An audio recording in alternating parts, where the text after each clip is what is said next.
Let me fill in the time with saying some stuff. 2024. Oh my gosh, what a year. Yeah, this is the last one, the last on the spot of 2024 for everybody that's a GBR member. If you're not a member of God-Based Recovery yet, it's a Facebook group I created back in January of this year. And it's just really incredible, filled with so many amazing people with so many amazing stories, making so many amazing connections on a daily basis. I'm just honored to be a small part in it at all. I've done these interviews called On the Spots, where it's just people sharing their testimonies, transformations, and they're bold, they're vulnerable, they're powerful, they're beautiful. And started those back in February, and we come all the way to the end of December. And my guest tonight is Kristen Gray, and she'll be sharing her story and testimony with us.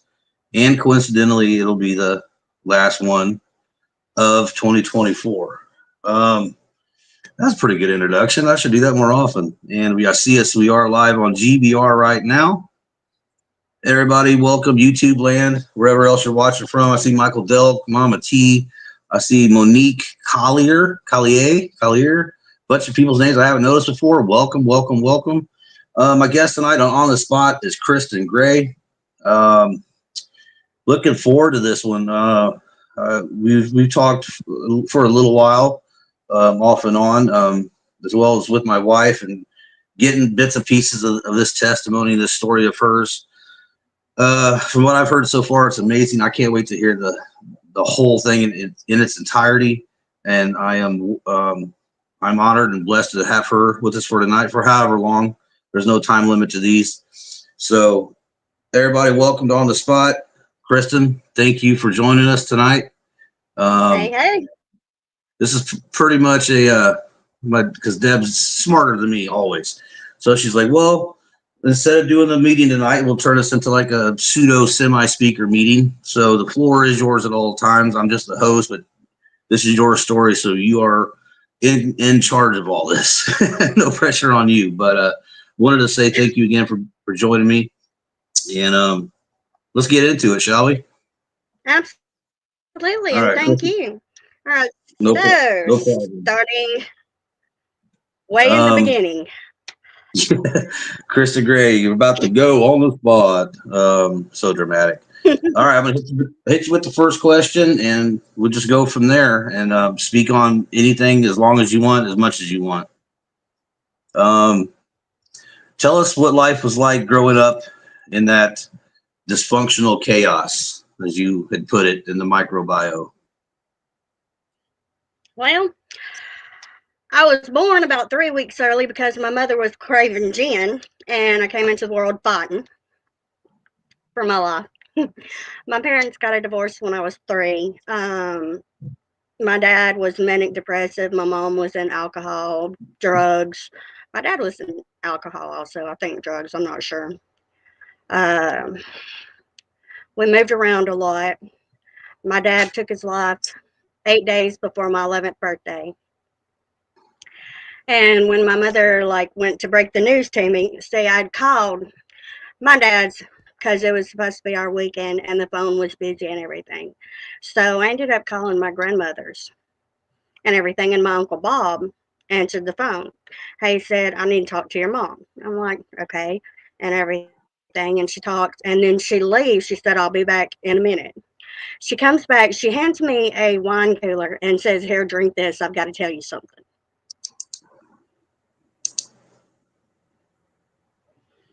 And that's when she told me my dad had passed away and everything.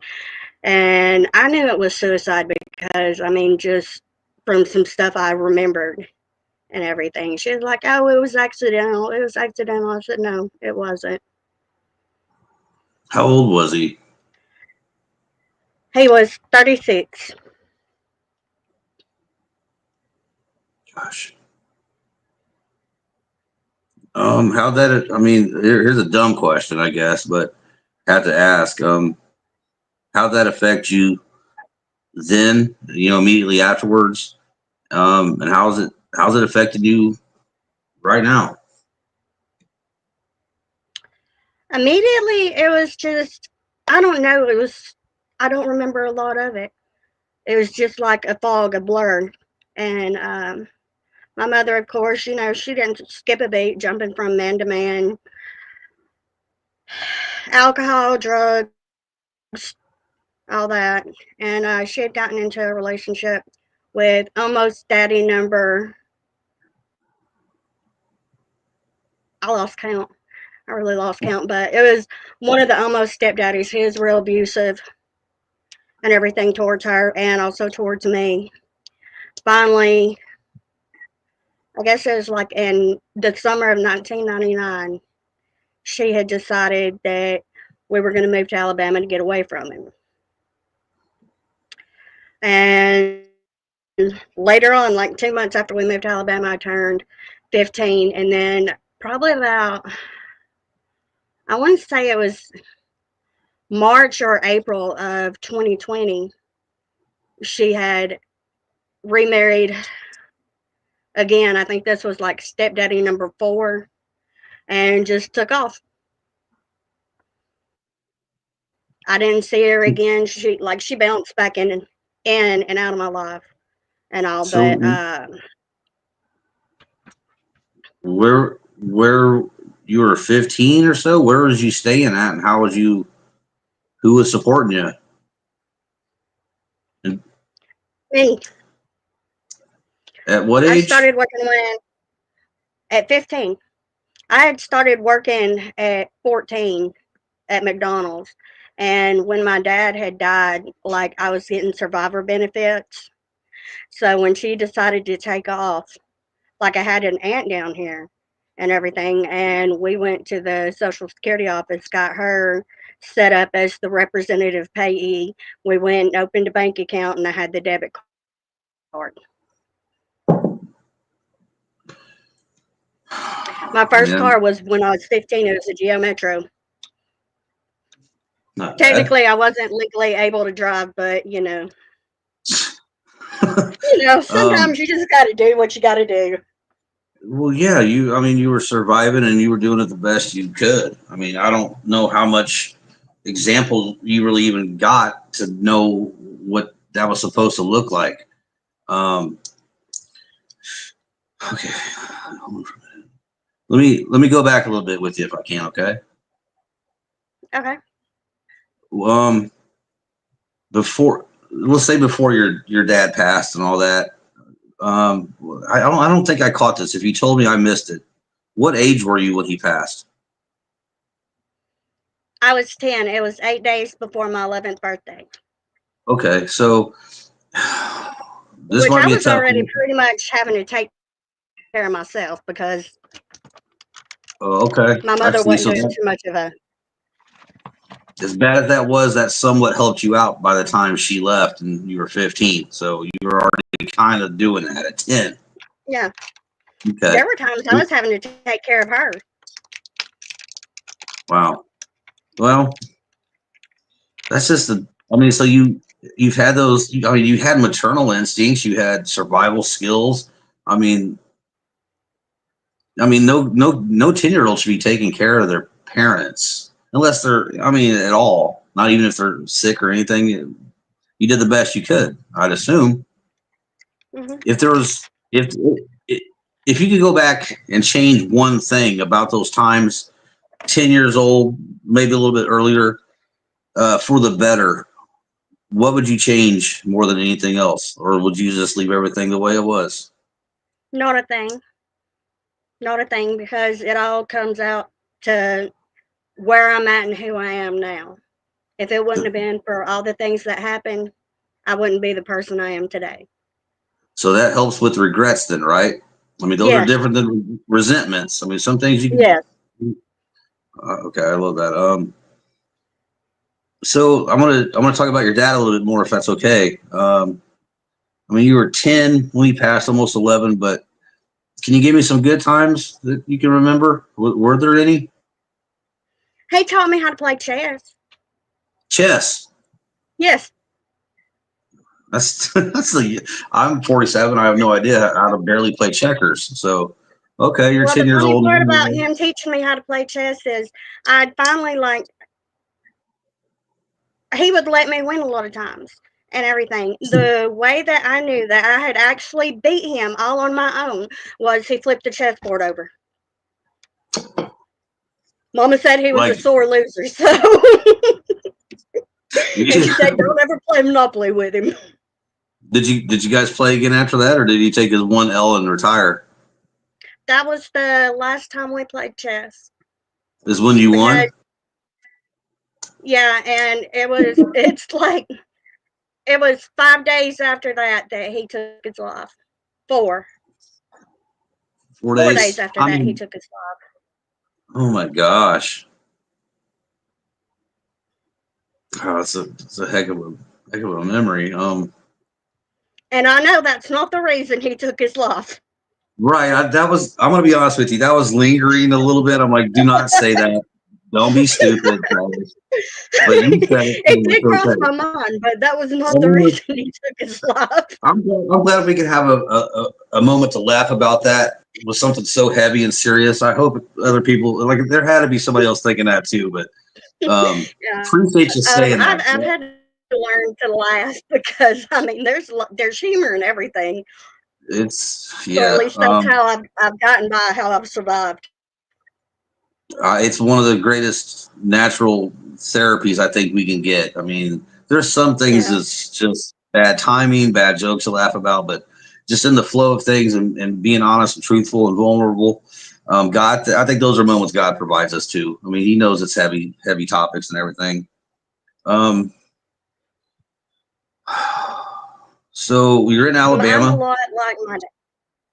Go Yep, ahead. I'm in Alabama. You're a lot like what? My dad, see, I've learned I'm a lot like my dad in a lot of ways.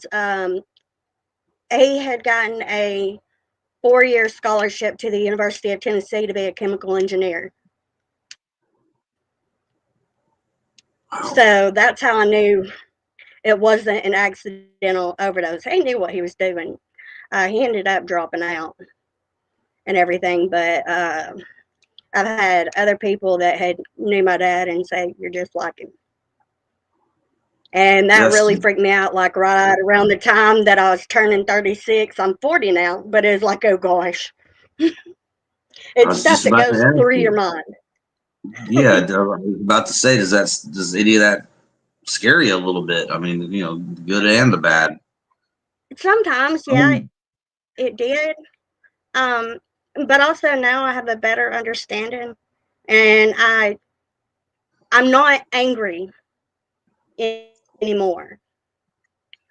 because I can actually understand and see why he did it. He was you're manic leaving. depressive, and it Yeah, gets really dark. But when I had my son, I made a promise to my son I was not going to put him through anything that I went through, and because of that, I gave him up for adoption, and it's been an open adoption. As a matter of fact, he gave me the greatest Christmas present a couple of days ago. It was just a text message. It was Merry Christmas. I'm thankful for you, and I'm glad you're back in my life. ugh, yeah. Now that one right there, that just like that topped anything. Best Christmas present ever. I take it you didn't get that message last year. It was taking time because I mean I wasn't there, and it's like over the last year we've gotten stronger. Like I really don't have the motherly maternal instinct because I don't exactly know what that's like. I'm a caring person, but Sure. I mean, it was just I had to do what was best for him, and I wouldn't go around him if I was high, if I was drinking or anything like that, because I mean, I Yeah. wanted to keep him shielded from that. I mean, you knew yourself and knew better enough to not let your ego and pride get in the way. because you said yourself you didn't really have the motherly instincts to know how to do all that, but you knew enough to be like, if I really love and care, I'm gonna put him in a place where he can get all that I just don't know how to give. Yeah. I can relate to that very much with my oldest son. I've never had any fatherly instincts. I met my dad twice. Is that an excuse? I don't know, but it would have helped if he was around. But then again, if he was around, it might have made my life worse in many ways. So I can't hold on to regrets or resentments either. Like, Yeah. God sometimes will allow terrible situations where we're just cursing and cussing and being like, why and whoa. But we can't sometimes see because we're human, man, and we only got the human instincts and capability. Sometimes God will allow really bad things to happen to prevent worse things from happening. I know that is probably Oh yeah. the I've whole seen that thing. happen a lot. And until people live through that and can see that from that angle, maybe not even still understand it exactly, but at least be like, oh, okay, because that could have been the case. Who knows what my life would have been like if I had my dad in it.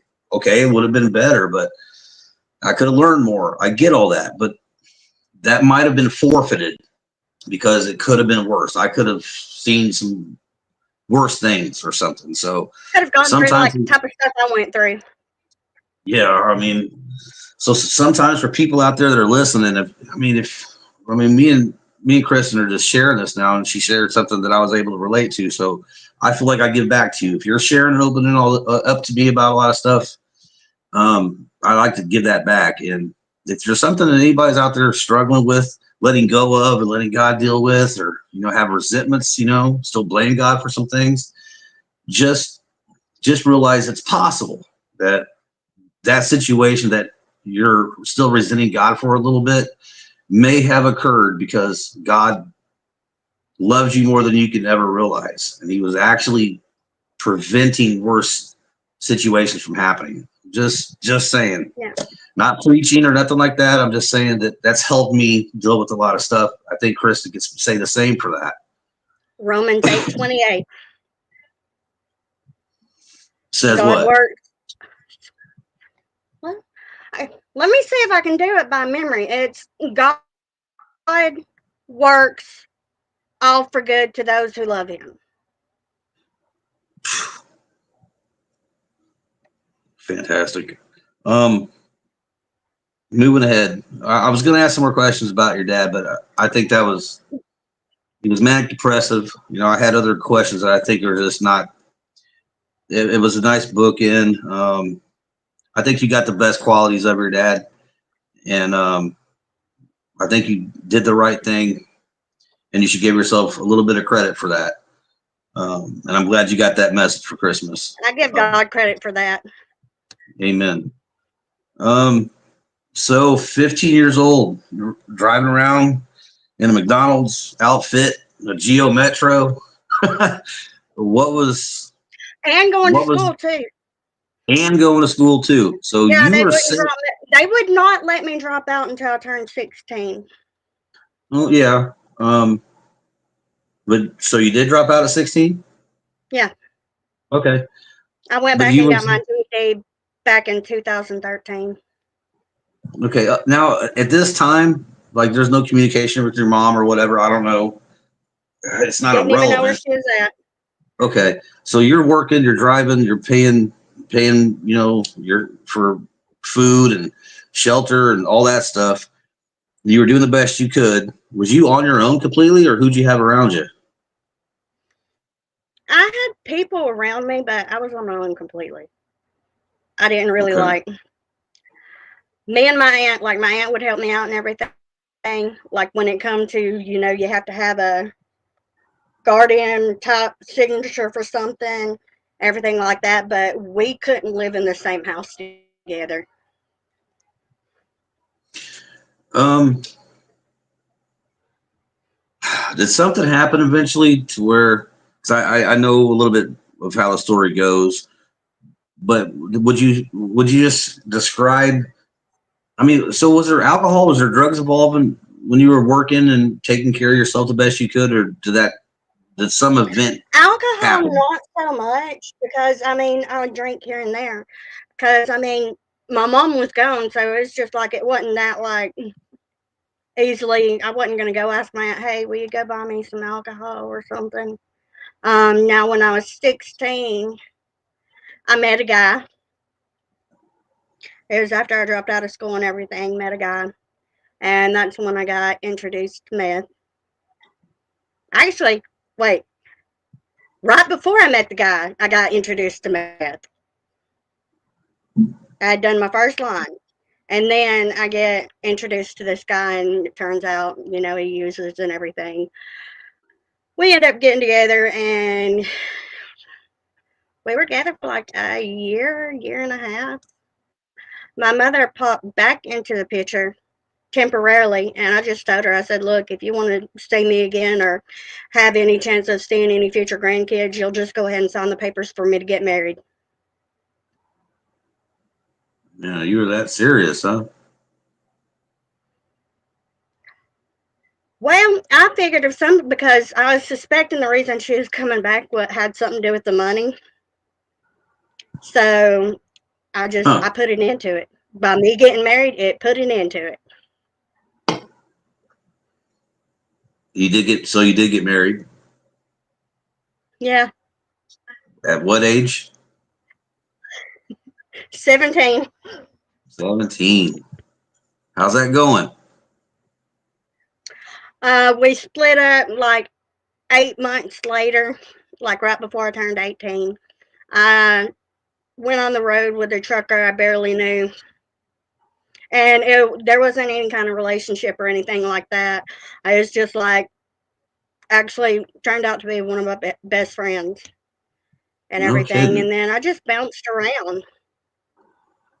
But all the while, still, I mean, did you become addicted to meth? Was it just something you did once in a while? I mean, did this, like, It started at like it started out. I became addicted to it like when I was with the first husband. I got on the needle for probably about a year and a half and everything, and then I got off of it. And uh, the only time I would do it, only way I would do it is either smoke it or snort it. I made a promise to somebody I wouldn't use another needle. that's not really easy for a lot of people I've talked to. IV use is, from what I've heard, I'm not going to say this for everybody, but it seems to be like the hardest part of the addiction. I mean, Hmm. what other than the promise, like why was the promise made and how easily was it for you to, put the needle down? It was the promise was made to my cousin, and she had passed away, and I had it kind of engraved in my head. Okay, if I use a needle, it's going to be the one to kill me. She'll make sure of it. Phew.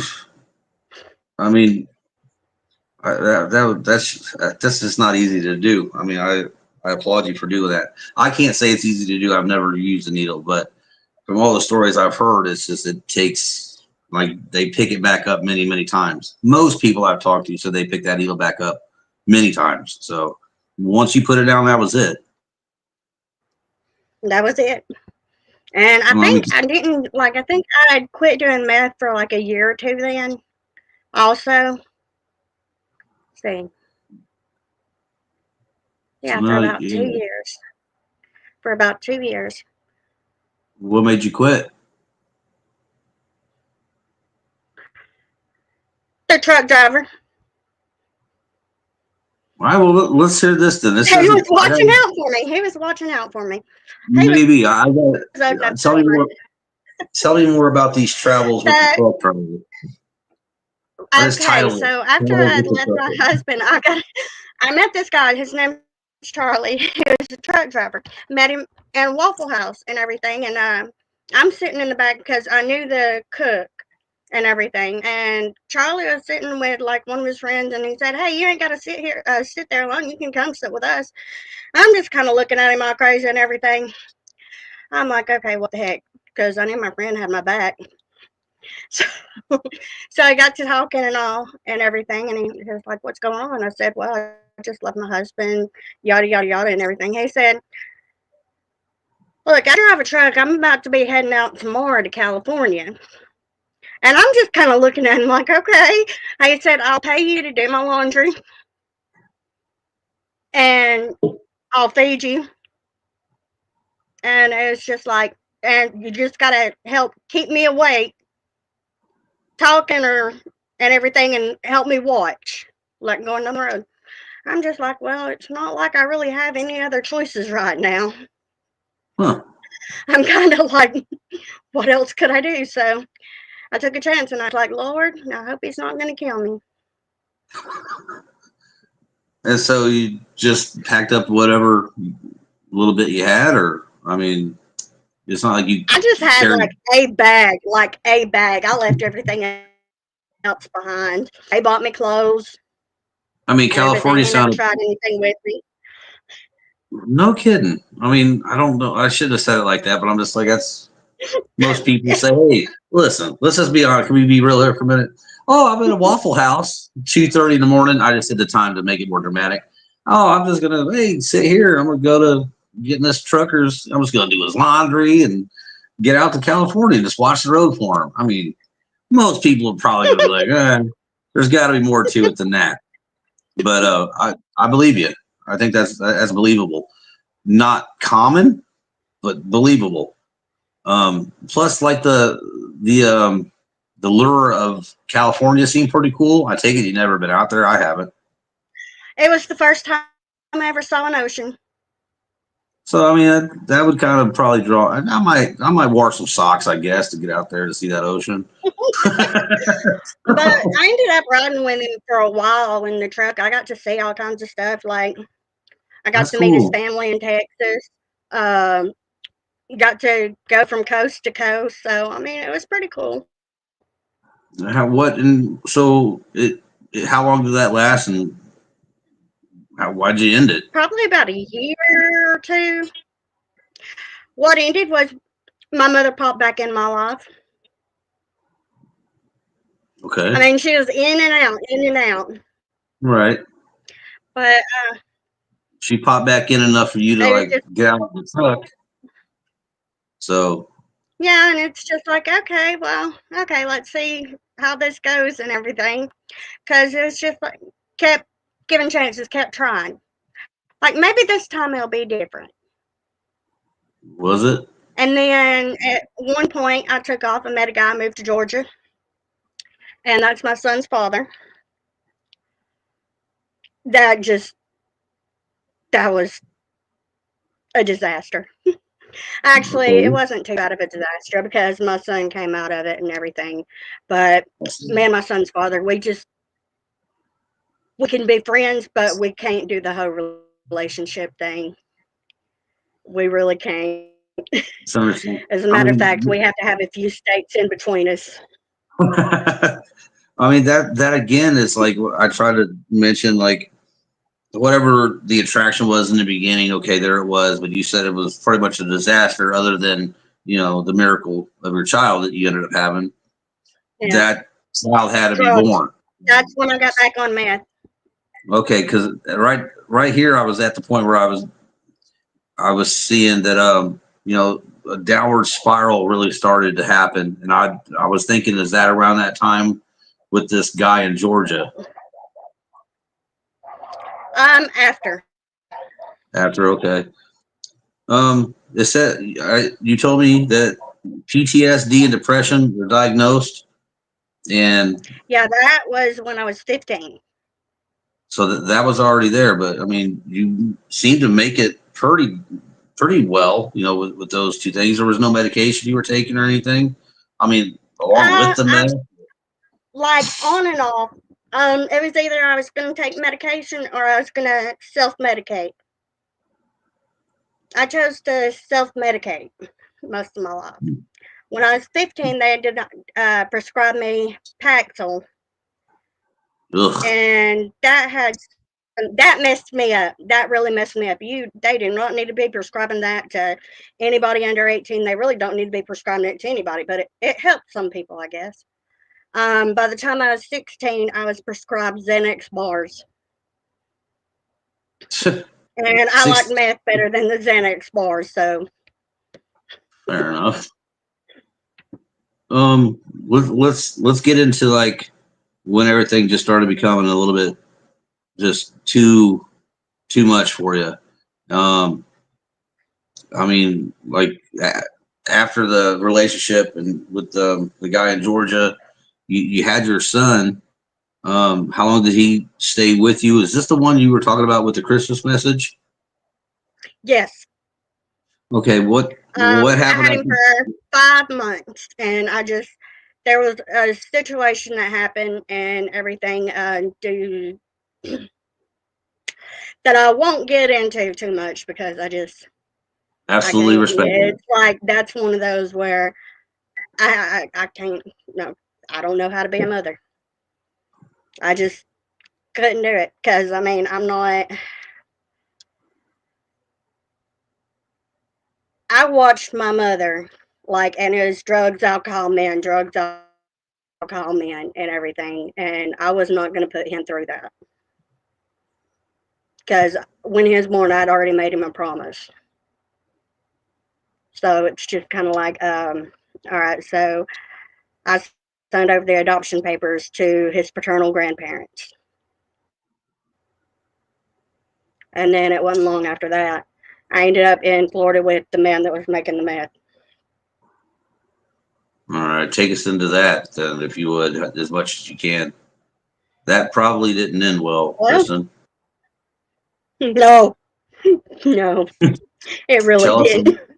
tell us as much as you want to. He was, there's this whole thing like what you see is what you get used to and everything. And my mother's choice in men kind of rubbed off on me and all. He was abusive. He was abusive, just physically, emotionally, verbally, sexually, all forms. And we were together for about 4 years. I left him once. I ended up going back. And then it just got to the point, and that's when I called and reached out to my mother. And when I said my mother was actually a mother, she actually acted like a mother.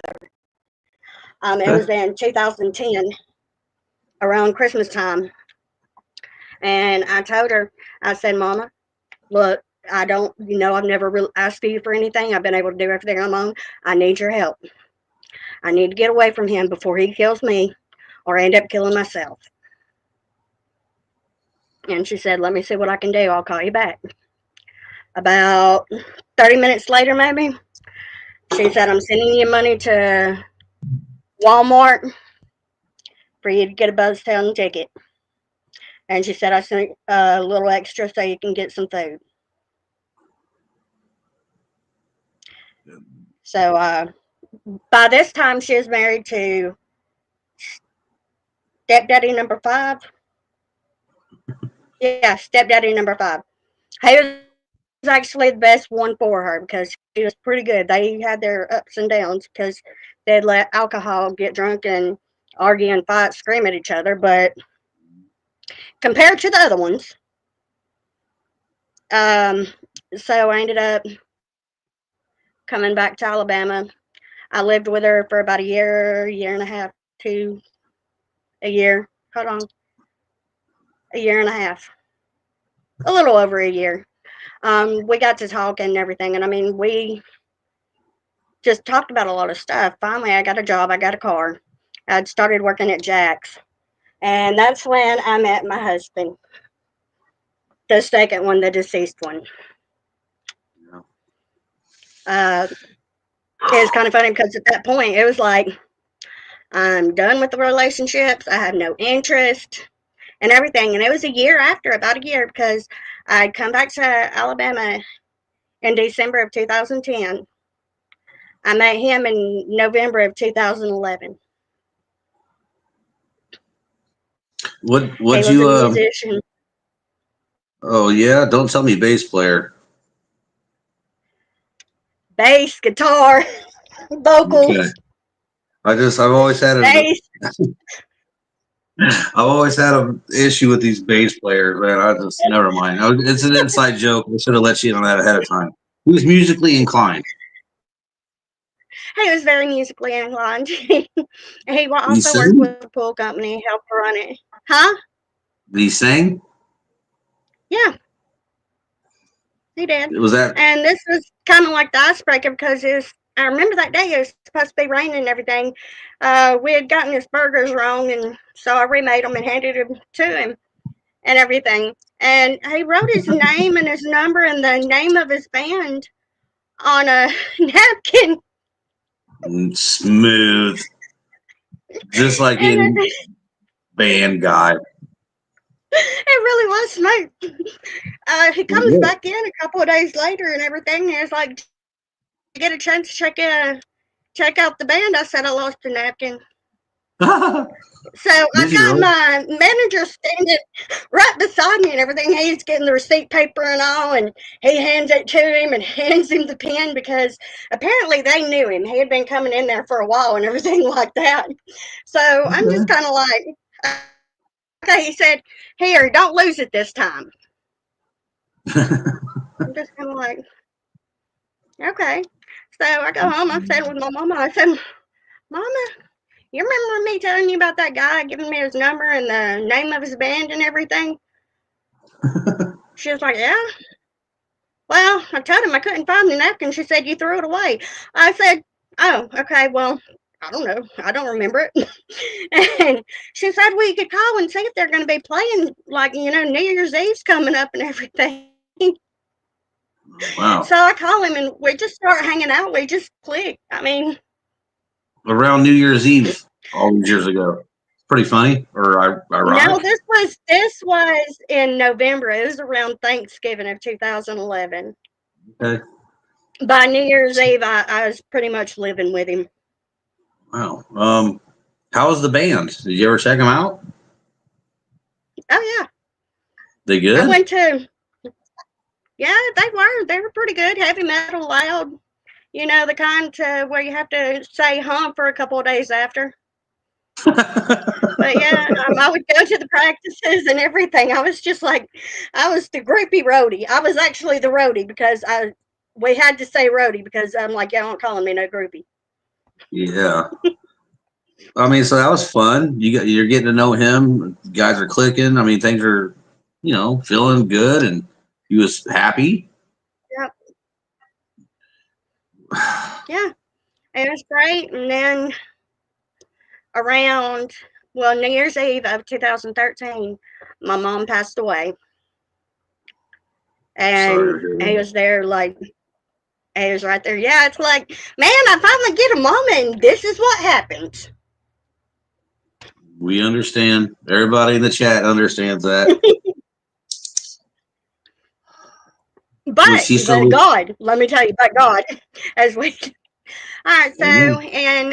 in 2014, we get engaged. In 2015, we get married. Around Thanksgiving of 2014, we had started going to a cowboy church. Started getting involved in it and everything. He got baptized. He was playing in the worship band, playing and singing. He wasn't Wow. doing heavy Okay. metal so much anymore, so things were coming together pretty well. But I still had my little, like, I tried. I was going through the motions and everything, What do you mean? Going through the doing the best motions? I could, going to church. I still had some. It took me a long time to get over the resentment towards God because I'm like, I finally get my mother and you take her away. Okay.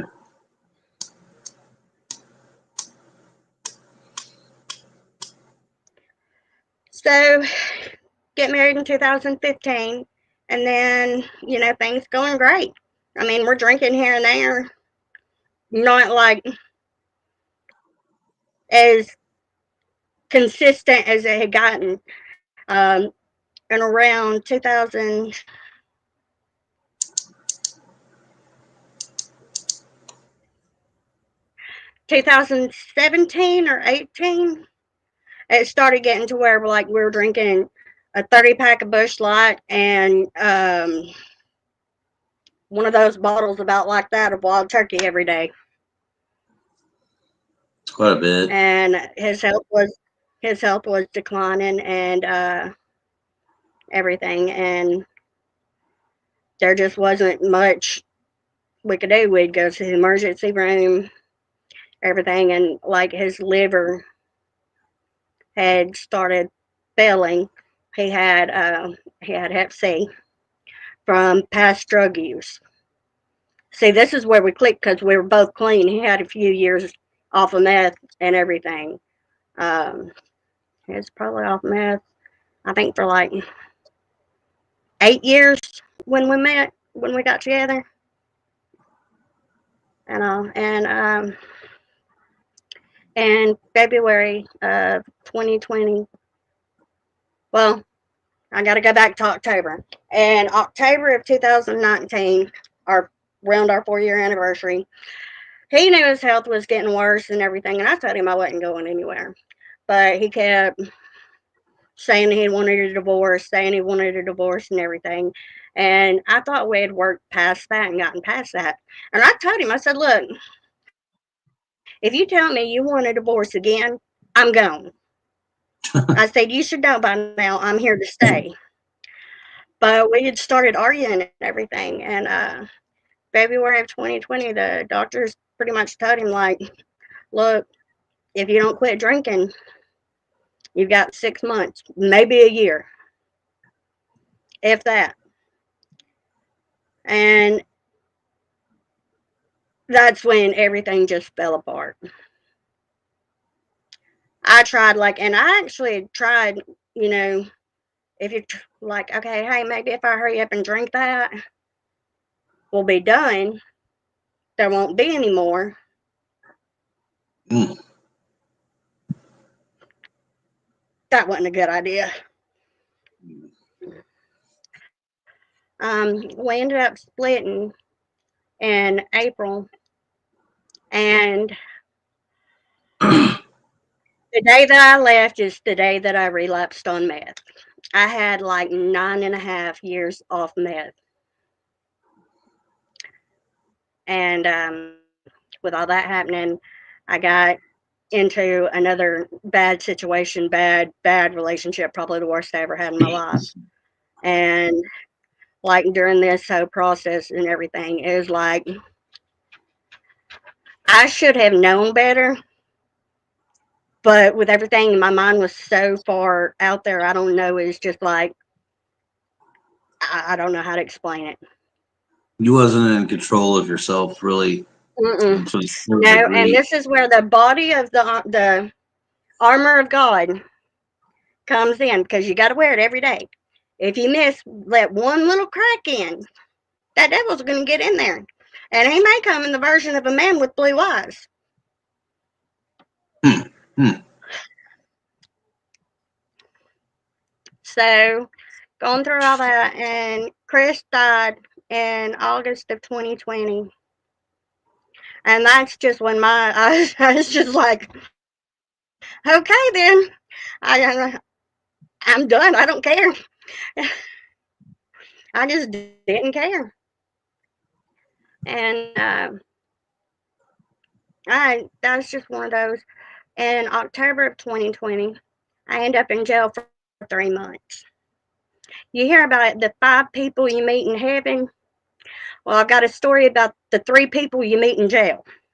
Okay. God.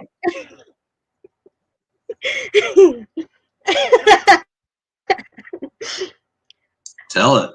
I met 3 ladies in jail like during this 3 months and everything, and it's like the boom, boom, boom, and all this stuff's going on, and I'm like, I'm actually reading the Bible. I'm actually reading the Bible, actually getting into it and reading it and everything, and it's just like, all right, God, what the heck? I mean, and it was like at one point, it was like,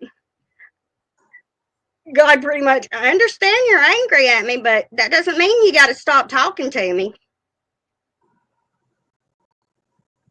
So I'm just kind of like, okay, well, I'll talk to you. I get out and I'm clean for about 4 months, maybe. Okay, a total of 6 months because I was clean while I was in jail, and then 3 months after that, and then back to the same old craziness and all. And the guy Shane, he was an extremely abusive narcissist. I'm pretty sure he may have possibly been a sociopath too. Um, he was like the previous abusive relationship had nothing on this. That was just like a cakewalk, and that's saying a lot. Uh, he knocked out at first, actually right before going to jail. He knocked my top two teeth loose.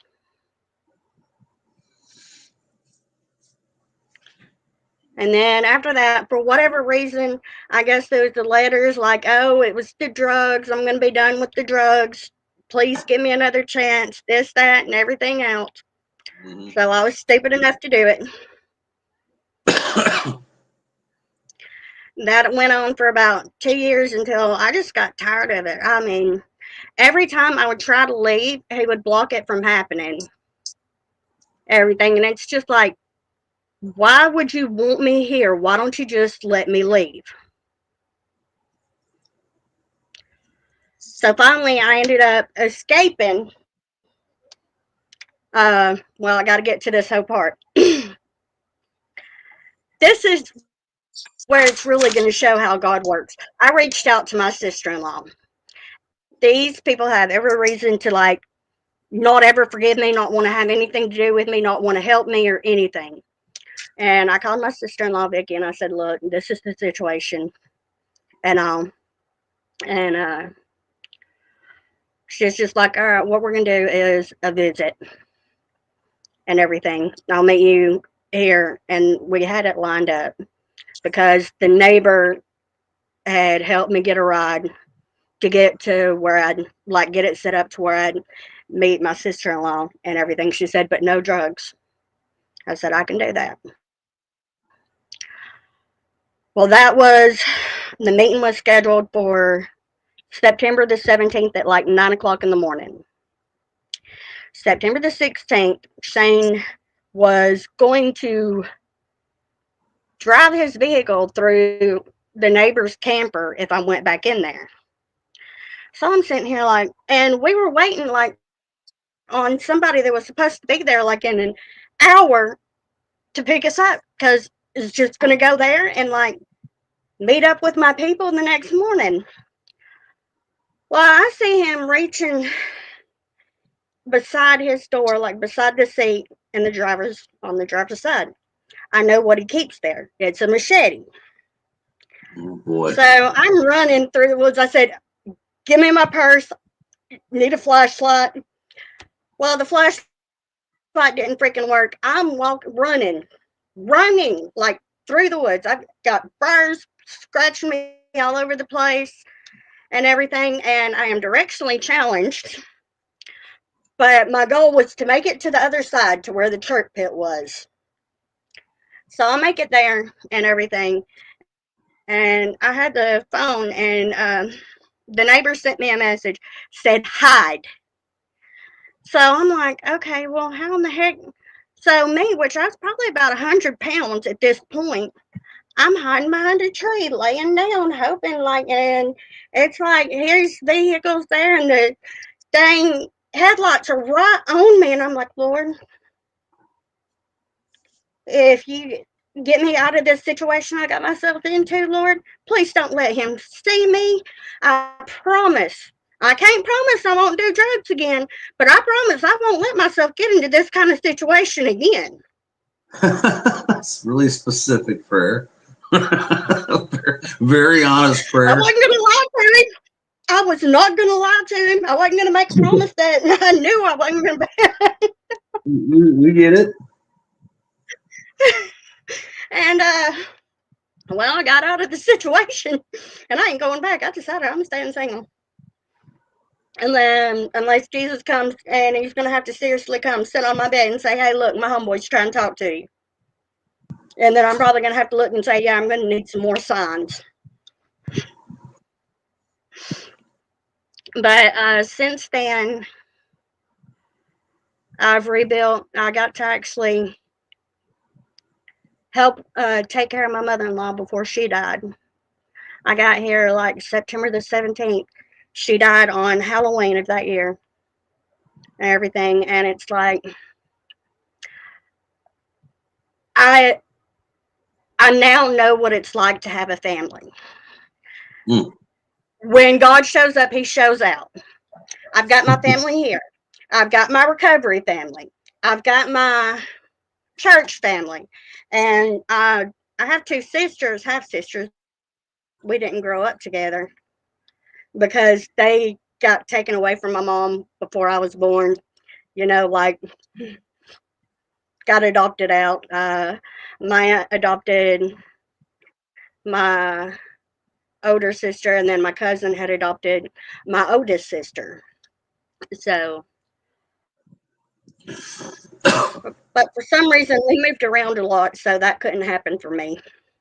I got to live through it.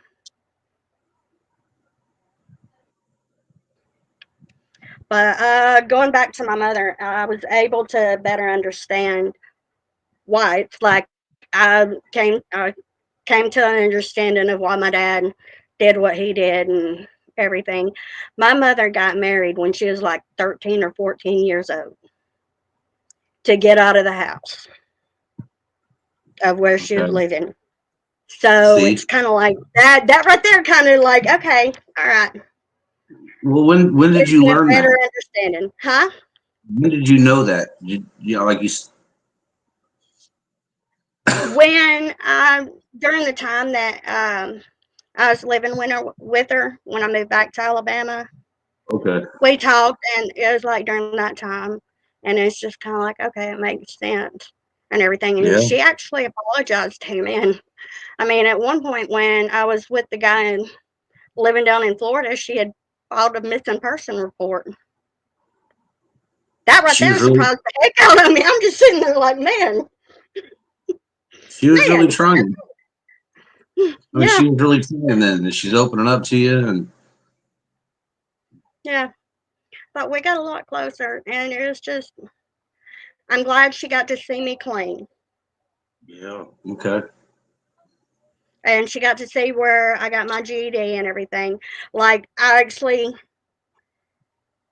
took the test, I think it was like in October of 2013, found out that I passed my GED in 2000, or yeah, in November of 2013, and then she died December the 31st of 2013. But she did get to see me like actually do better, You guys both got to see like the best of each other. You know what I get mean? closer. Somewhat. Yeah. So I mean, there's all like people, and it turns out like during my little what I'll call little time of throwing a temper tantrum and running away from home, Yeah. my in-laws were still praying for me. Of course. The people at the cowboy church were still praying for me, and I'm just sitting there. They were actually looking for me. I'm just like, oh, okay. I wish I would have Keep it known that going. then. But it all happens in God's timing. I just had to get to a point because it was just like so much happening and everything, and it was like not getting the chance to like have any kind of healing before another trauma hits. It's like Yeah. boom, boom, boom, boom. And Mm. now about the medication part, I'm actually on medication now. But I'm not letting them just put me on anything.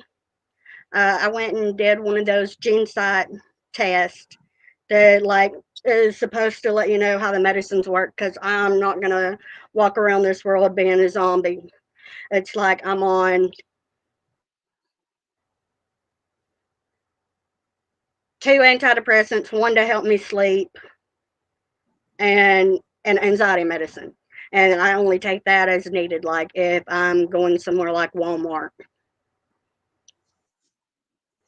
So I mean, you're managing it as needed, as prescribed. You know, Yeah. it's not turning you into a zombie or somebody else you don't recognize. Yeah. And it's like one of those, I've got to be careful. It's like, Yeah. I mean, I think due medicine is to, okay. I'm yeah, sorry. due to the damage, like, because Shane really did add some damage to me.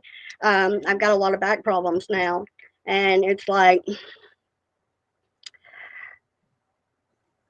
when it comes to pain pills, it's because I know how I was with meth and everything like that. It's like I've got to be hurting so dang bad that I can't stand it before I'll take one.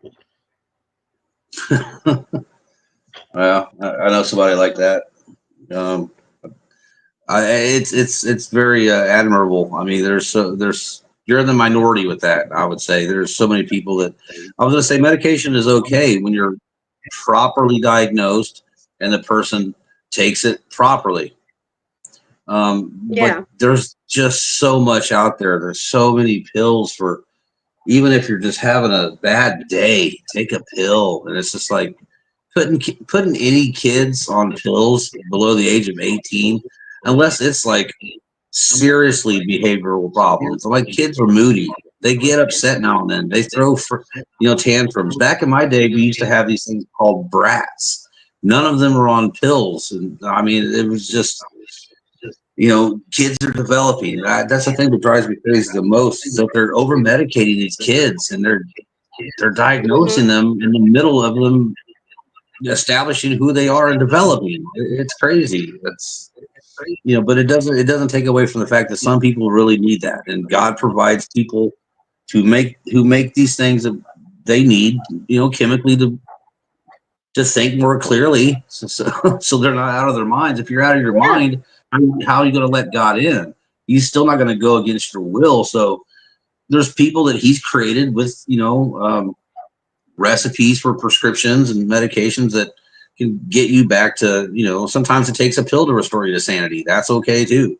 um, and you have to like really trust your doctor and the staff and the hospitals and stuff like that. I mean, people people mistreat things all over the place, so having faith going into something like that, I think, probably helps you out with like trusting your Yeah. doctor, trusting the pharmacist, and you Well, obviously my applying biggest, himself. I had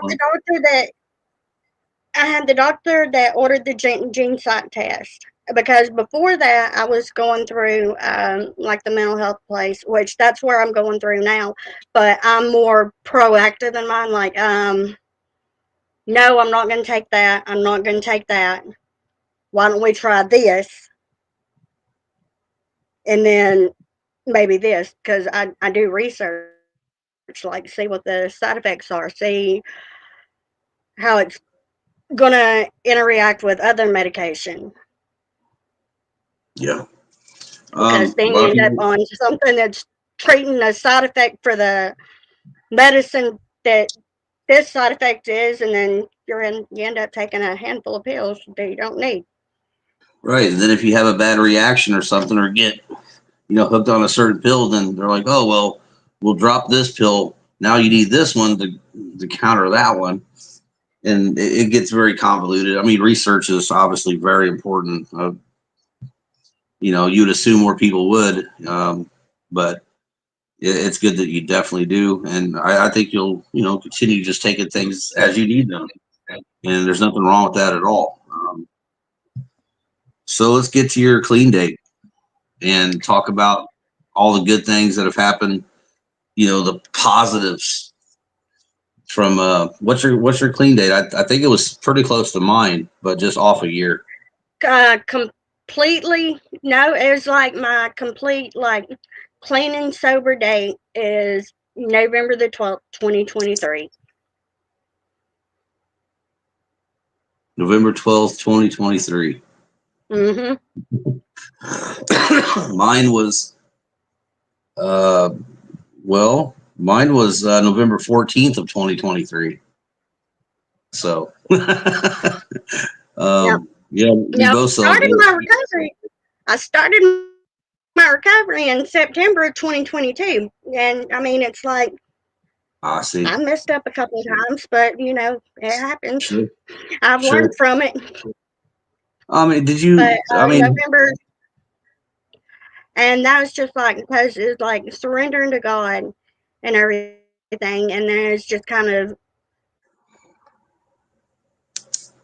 I was in survival, like being in survival mode for so long and everything, and then there's not the chaos and everything, and you actually like I'm safe now. It took me probably about 6 months to leave the house ugh, when I get here because I didn't like I was afraid he was going to come after me. Oh wait, she said 12th actually. it really All right is. then. Completely so, like no crack, no cocaine, no alcohol. I've always said the 14th. Maybe I should adjust that. The 14th is when I went into rehab. The 14th is when I said this prayer to God to follow me in there, so I could trust the people, trust myself, be open, have my will exposed. But yeah, technically, it's we got the same date. Oh, that's wild. Yeah, and I Yeah, mean, I got back into alcohol. That was the thing and everything, and it was like I can't drink liquor. I cannot. yeah, I found And out I couldn't I either when I had to come wasn't. to learn and accept that because it would come to like, oh, I'll just get me a bottle. It'll last me all week. And then wake up the next morning, oh, where'd the bottle go? You drank it all. Yeah, I don't remember um, that. What happened? I I don't remember it. I spent Okay. years. Man, I spent 10, 15 years. I spent a large portion. I many times in this relationship with Deb, I came into it being like, I'm not an alcoholic. I don't even do stuff that much. I overindulge at best. But she's like, well, what's the results every time? I'm like, oh, yeah, not good. Bad text, arrests, losing jobs, overstaying. I mean, the pattern of the results is what made me realize I was an alcoholic. I'm like, holy cow, okay. This is a good one I got here. Nobody ever put it to me like that. And I always try to fight that. I'm like, well, I can be like a get off of work drinker. I can watch, some sports and have a few beers. I could drink a 6 pack, all the movies and the commercials where the guys just carry a 6 pack in, and I might have a decent night now and then. Decent night where I'm like, look, I was okay. I was funny. Life of the party, whatever. No I didn't get fighting. Nothing. obnoxious. Yeah. Yeah. I don't want to talk about me. I'm not on the spot, so knock it off. I don't. There's Yeah. nothing. I got to go back to 2023 because I All right, told you I good. was in jail for 3 months in 2020. Well, Yeah. I went to court for it in 2021. They put me on probation and color code, drug court, however you put it. They assign you a color. You call the number every day. If they call your color, you go in there and pay. Well, I did good on that for about 6 months. Not, yeah. And then just stopped going. And it was kind of like, so when I escaped from Shane, I was on the run from the law as well. And the part about coming back home, because it's like I'm in my mother-in-law's house. My Mine and my husband's trailer is down there, and there's Cherokee County Sheriff coming down one day, and I'm sitting there like, okay, I'm just staying there, like stay inside and everything. They were looking for me, and it was just kind of like, oh crap. Apparently, I'd missed a court date, so I got in touch with my lawyer and everything. Went to court in May of 2023, May the 15th to be exact, and everything. And as the attorney said, well, this is what I can get for you because I mean, considering how this is the best deal you're going to get, considering how you have a boatload of felonies. I'm like, oh crap. He said, we're getting it. You'll walk out of here with one felony and a couple of misdemeanors. Most likely 2 years on probation, and like I was on color code for a year. It was supposed to end in June of this year, but I completed it in March. So like 3 months early. Now my Okay. probation end date is May the 15th. I've gotten it to the point where I told my probation officer, I said, I'm counting the days now. I've got it down to the days. He said, last time I went and saw him, he said, yep, you've got about 6 months. I'm like, I'm counting down the days. Oh wow. So May in Yeah. 2025. Yep. It's Wow. actually 5 months Looking now. looking forward to that, huh? Yeah. Gosh. Holy cow. How is your relationship with God and Jesus? How's your walk? Only you can define your level of faith. Every person knows what their level of faith is. We can never assume somebody else's faith. If you told me something was going on with you, you were struggling with this or that, or fighting this, I'm not going to say, well, just increase your faith. You got to have more faith. That's very dangerous and very It's too in the weeds to do. So you tell me what your faith level is. You tell better me than all the it things. ever has been. Why? Better than it ever has been. And it's growing closer because I actually talk to God. I get into His Word. Um, I mean, I don't read the Bible. Well, I'll check my Bible app every day, but like actually getting my one of my 7 Bibles over here out and reading it, I don't do that as often as I should. But it's God's the reason I'm still here. There's no doubt about it. Do you think he? Do And you I think think he's? that's the, huh? I talk too much. I needed to let you answer more. Deb tells me that a lot. She's right. I'll wait. It's it's like actually I was talking to my sister-in-law and everything. I said, you know something, I think I'm just going to go ahead and change my relationship status on Facebook to in a relationship, and then anytime somebody asks who I'm in a relationship with, I'll tell them Jesus. That's the that only relationship I need right now. you might That's have the just only one I'm started going a to focus trend on right right there. now. You might have just started Huh? a trend with that one. You that could be trendy real quick. Um, yeah, that's supposed to be your first love, right? Yeah, it just took me a long time to see it. Ugh. I had to go Well, through all the wrong ones first. You know the saying, you save the best for last? well, I that's what could I have done tell it a Deb. whole lot better, but I mean, that's how it's come out. I tell Deb that every night. I'm like, honey, I had to cut the weeds out to get to you, honey. You're the flower. You're the blossom. She's like, yeah, whatever. Didn't even listen to me, but yeah. I mean, now that you said that, I mean, looking back at, I mean, I've had relationships. Who hasn't? But golly, man, like this, the one that I have with her, like I think this has been our best year, ironically enough. But I wouldn't be talking to you if it wasn't for her. I mean, in many ways, God put her in my life for the last 12, 13 years because I wouldn't allow him in my life. Do you know what I mean? She just with her faith just kept nudging me along, but then started loving me conditionally. And I mean, I give her a ton of credit that I don't think she takes a whole lot for, but yeah. And now God's number one, and I think she's okay with that. Close but distant second. Just letting God use me.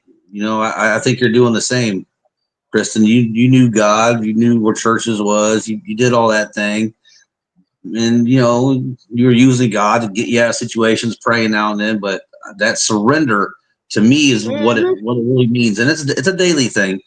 But Oh, that yeah. first big surrender, that vow I made was like saying, "Hey, I'm going to stop using you to get out of situations, then ghosting you.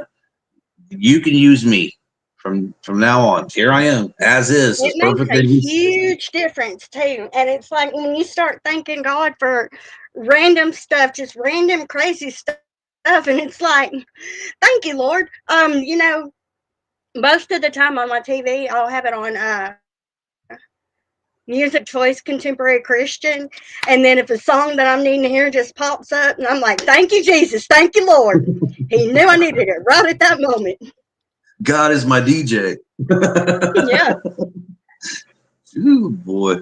And we don't look back. I mean, I don't look back in the sense of like, nobody else is going to pull anything out of my past that's going to hurt me now. I don't own it anymore. exactly. So if I I don't just own it, aired out on mine. They can't nobody throw anything in my face. I just went public with it. I want to go, even though I had a moment recently, I won't talk about it. I kind of feel like I went when I'm like, God, you do your thing here. You're the potter. I'll be the clay. I'm imperfect, whatever you want to do. I went from looking to get, I would look to get personally offended by almost anything or anybody, even the news, sports, anybody, to just waiting for that Holy Spirit to get offended in there. And I mean with a mocking spirit. When I see or hear something from other people that I know I used to be like in that old self, I don't like it. I can't have it. I don't want to tolerate it. I mean, I'm not judging. I'm just sentencing my old self with that. I'm like, I can't rock with that. And I don't know how good of a Christian that makes me, but that makes me a pretty responsible human. And that's all I'm trying to be, Kristen. I can't measure my Christianity. Only God can do that. I think I need to try to be as good of a human I can be so he has something better to work with. That's not up to me. I don't know what a good, perfect Christian is supposed to be. I only knew one that existed. His name was Jesus. The rest are just, imitating flattery at that point. So, do you think you're a better human these days than you were 5 years ago? Oh yeah. Yeah. And I believe it's all God. It's all God. It's you got the fruits of the spirit, and he's gonna prune you. And that's yeah, how the fruits of the spirit grow. It's not gonna happen overnight. It's gonna be like, okay, maybe you have a little bit more kindness than you did yesterday, a little bit more patience, or patience is the hardest one. I'm not gonna yeah, lie, patience is the hardest one. I would agree with you, Deb. I think he's given me some more this year, or he's given me situations Hmm. where I've improved. I feel like I've improved that some. It might have the lowest uptick, Yeah. but it's there. And not taking things personally, not operating out of fear. That's the biggest blocker between that Holy Spirit and another human being. It is fear based. When you go from fear based to God based, man, it don't matter how fast that world's spinning. It doesn't matter what's on the news. I mean, you're just like, I ain't got nothing. God's got me. Let's go. Yeah. That It's like, because it says 365 times in the Bible, fear not. do not fear. Fear not. I mean, so I don't know. I mean, there's so many crucial lessons and stuff in the Bible, but there's some that I wear as best I can. When others are like, you should really pay attention to this, or here's this Bible verse, or here's this one. I'm like, that's cool, but just let God do his thing. Do you know what I mean? People try to intercede, but they're really interrupting. Hmm. Like I appreciate the suggestions and opinions. I'll learn and listen. I'm not perfect. I don't know all the answers, but sometimes I feel like I want to read Hebrews or something, and then I'll get some kind of nudge or feeling to just stop, and I'll go to Romans, or I'll read Luke or something. And it's like I just let God do the directing. Yeah. He's the narrator. Oh Everybody yeah. else is just people with imperfect suggestions and opinions. And they're fine, but it doesn't really mean that I'm supposed to take this on right here, this moment, because a human said so. I got to do what my dad tells me to do. And that's where I want to stay. Once I start doing what every other person does, even if it's a good suggestion, it means I'm putting them before what God wants me to do. And I don't want to do that. Hmm. So everything kind of goes on the back 9 times burner, out of respectfully. Um, 9 times out of 10, I'll grab my Bible and I'll just go through it and I'll pick a place. I'll start there, and it's like, okay, I'll start there, and then sometimes they'll take you to another thing, and it's like, oh, okay, yeah, I mean I just give it to that moment. I'm like, all right, here I am. I'm gonna open it up to whatever. And that might be okay for a while. God's like, all right, he's reading the Bible, cool. I'll just let him chill. It doesn't mean every time I open the Bible that God's like, ooh boy, turn to this page. It just means this is my time I'm giving you. yeah, Sometimes she's like, turn here. Other times she's like, you're good. I mean, I just feel like that's how he yeah, operates for me. Some people are like, God tells me to turn right and drive down this road and go. I mean, they feel like they just have him. I mean, he's there all the time, but what I'm saying is there's times where he just lets me be and lets me chill and lets me relax yeah, and absorb and take in what he's doing instead of just constantly going on to the next thing. You know, yeah, he's letting me show him that he can trust me and that, I can handle some things on my own. And I said that maybe a little bit wrong the other day. But I digress. I mean, everything is guided by God. Sometimes I just feel like he, just lets me be for a little while and chill, because this last year, Kristen, just I can't even begin to tell you like the enormity of like how many changes and opportunities and blessings he's brought upon my life. It's just ridiculous, and I'm just honored and blessed to be anything he wants me to be. I'm always willing, ready, and able. God is so good. I don't even I don't know, man. I just feel like saying the better word than good, because God is God, man. That's the best God's compliment I could pay incredible, him. amazing, awesome, Um, I don't beyond know. words. I never really expected or felt like I deserved to be like anything that decent. I always had a good heart and stuff. I met a lot of good people, but I've always cared because I wanted something from them. Now it's just like I care because I want some other people to have a good day or a laugh or have some hope. And that's really what drives me. Anyway, enough about me. Man, I don't have a whole ton of questions left. Well, give me some highlights of this last year. I mean, because we got the same we got the same clean and sober date. I call it my surrender date, because without me surrendering, I don't know if I'd be clean and sober right now. So not to Yeah. disrespect and act like I'm whatever to Well, everybody who says clean that's and how it sober goes. date. It surrenders. I had to surrender everything. It was just like, okay, I can't do it. Yeah. I mean, I I had a can't do bunch it. of I clean need and you. sober dates. Right. I was clean and sober many times in my life, but my spirit wasn't, my soul wasn't. So, um, Yeah. And then like what, you can have a clean and sober date and still not be in recovery. yeah, you know, That right there um, kind of gets people because they're like, hold on a minute. I know Okay, what you so you're mean. clean and sober, but are you in recovery? Mm. Um, yeah, I got into the habit of saying this thing about like, I'm really not in recovery anymore. I'm on a path of discovery, because they always say, hey, in Yeah, recovery, the bad thing happens is you regain your old feelings, and the good thing that happens is you regain your old feelings. I'm like, I don't want those. Those are what made me go drink and drug in the first place. So I need something other than just the recycling of the recovery that I felt at 6 times before.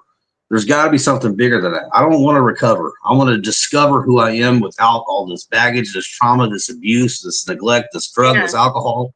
Who am I besides all this and other people's opinions and suggestions? That's just working for me. yeah. Whatever gets you 24 hours, you go do it. I don't care if you got to watch SpongeBob SquarePants for 24 hours. If that's what gets you clean and sober, go do it, because God's timing, period. Yeah, and it's all What? God. It all comes to God. All comes And from God. yeah, spoiler alert for everybody. This I'm going to say this. Even for atheists, agnostics, or Satanists who are in recovery without God, right? Any way that you're in recovery, any way you're getting your recovery, is because of God. Yeah. He created everything. So you can't avoid him. You cannot keep him out of AA. You cannot keep him out of NA. Let's just stop being silly, please. We're adults. Like, God is everywhere. God is in everything. He created everything. He created Bill Wilson. He all that. Anyway, I digress. What's been your biggest highlight of this year? Other than that text you got from your That boy. text message. And No, I I watched said, my son graduate in May. I got to watch okay. my son graduate in May. And that was actually the beginning because, I mean, we were talking back and forth some. It was here and there. I'd seen him like last year or, yeah, it was in 2023. I'd seen him. And then we actually got to where we've been staying pretty consistent, staying in contact. As his graduation, I went over to Georgia and everything. I got to watch him graduate. That was just like, that was so awesome. It was so amazing. I'm like, thank you, Jesus. Thank you. Yeah. But I mean, he's actually been talking to me about stuff. And I'm just kind of like, look, I can tell you, because I'm open with him. It's like the only way I really know how to be. And it's like, okay, well, I just found out like well, I'm not going to be able to, I ain't going to talk about that. This is live. Uh, but he's been able to open up to me about stuff and everything. And I give him my input. And it's just like, I can't tell you what to do. Yeah. But I can give you advice.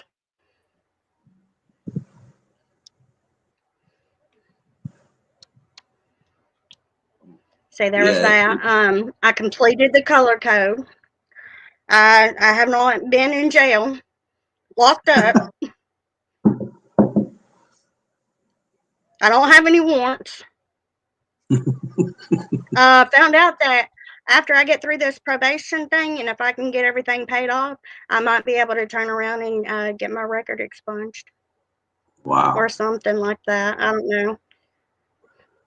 I found out that is a possibility, and I'm sitting here like, man, I never thought I'd be a felon.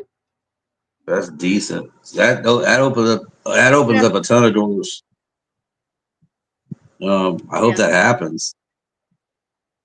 What are you looking forward to Well, in if it does, 2020? it does. If it doesn't, it doesn't. It's all in God. I mean, Yeah, of He's course. brought me I mean, so far, and I'm excited to see what 2025's got in store. I've noticed that there's been a trend. Okay, 2022 was my rescue. 2023 was kind of like finding me because that's how it goes. 2024 was more God, and I guess 2025 I go live. I don't know. I really don't know. I'm just guessing at it.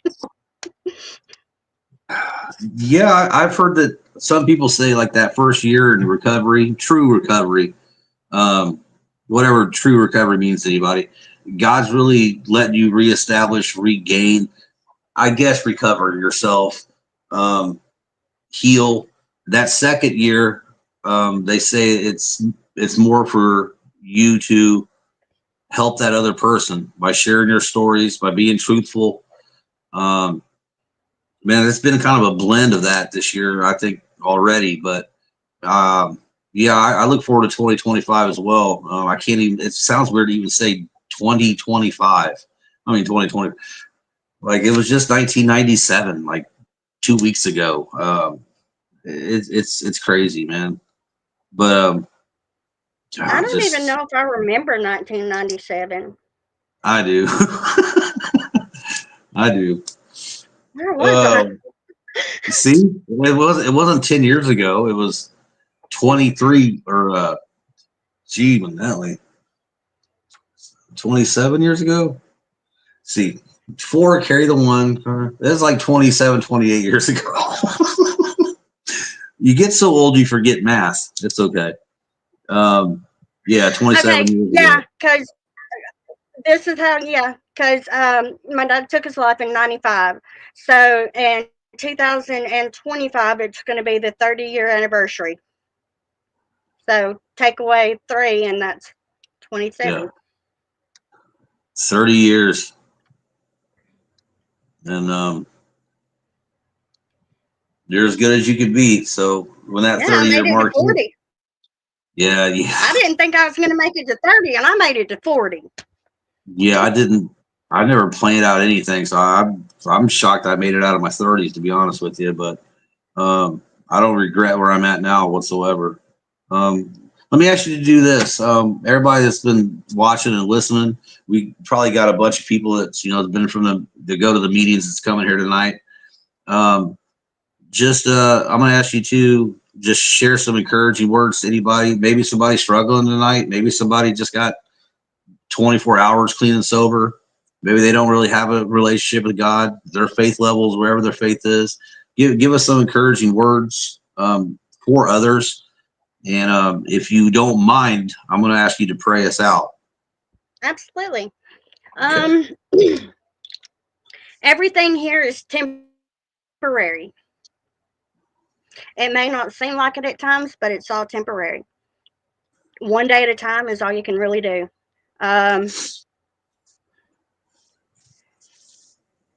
When you surrender to God, surrender to Jesus, that as soon as Jesus comes into your heart, he will meet you right where you're at, and he will clean you. I mean, it's not going to happen overnight. It's a process. It's a sanctifying process. It happens over time. And I think that's all I can think of. But are you ready for me to pray us out? Yeah, yes, I am. All right. Lord, we thank you for each and every blessing, Lord. We thank you for your love, your mercy, and your grace, Lord. We ask you to put a hedge of protection around the ones watching, Lord. And thank you for each and every day, each and everything. In Jesus' name, amen. Appreciate it. How you feel? Great. Yeah, I think you did very well. Um, I think waiting until after Christmas, we moved it up. I asked you to do that. I asked Kristen to move the date up. I can't remember when we had it, to be honest with you. I 24th think it or was going to something. be on the 19th. It was going to be on the 19th. 19th, but it was like talking about moving it up, and I was that's great. That's perfect, because I was going through the fluvid stuff or whatever the heck that was. See, that worked out. And my only excuse was like there was just so much going on. I had Drew's coming up on the 22nd. We were doing our Christmas, I think, on the 21st or something like that. And there was just a lot going Yeah. on. I didn't want to rush anything, so once again, man, God knew, and it worked out. He needed me to use an excuse to make it better for you and for everybody else. I hope so. Um, Right. Recovery meeting tomorrow night via Zoom. You gonna join us? Yeah, plan on it at Yeah, 6 or 7. it'll be well. Are you East Coast? I'm Central. Okay, I'm Central too, so it's 7 Central for us. Central people. Um, yeah, so yeah, we're working that out. We'll have a new schedule and everything for all the meeting makers, and I'm just excited, man. You've been in some of these meetings. You know what you've heard. You know what you've shared. They're goosebumps for me like the entire time. I'm just like I just can't believe Holy I'm being a part bumps. of it. New people come in there and they're just like pour right out. I'm like, I didn't know this person existed 8 minutes ago. And now they're just sharing something that just I love them. I think they're exactly how meetings really should be, if I dare say that.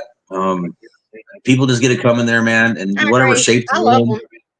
yeah, and they get to be them, and we meet them where they're at. We learn from people who've got more experience and more recovery time, and we just put it into this beautiful pot, man, and just God just does his magic. They're incredible. So if you haven't been to one of these meetings yet, man, hit me or Deb up, and we'll get you in there. They're usually 7 Eastern or 8 Eastern every night. Different topic, different chairperson. And, we look forward to seeing you in there. Kristen will be in there. And Kristen, this has been incredible.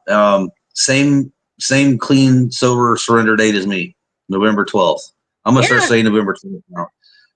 And the last on the spot of the year. You see how he does? What's the chances of that, Kristen? Let God. I hear you, big guy. Appreciate you so much. Thank you, everybody. That's all I got, Kristen. And we'll get out of here, and we'll talk soon. And can't wait for you to be off probation. We'll have to talk when you get off probation exactly and celebrate or something. So I'm just celebrating I'm not in jail or prison. That was a close call right there. You're like, all right, I'll take that one and get out of here. Shoot, man. Yeah, God's looking. That was a close call. Looking out. When you ain't got a prayer, God's still looking out, man. Oh yeah, definitely. Gosh. All right, Kristen, enjoy your night. Right. I really appreciate it. Thank you so much. I'm out of here. Thank you. See you, everybody. Thank you all so much.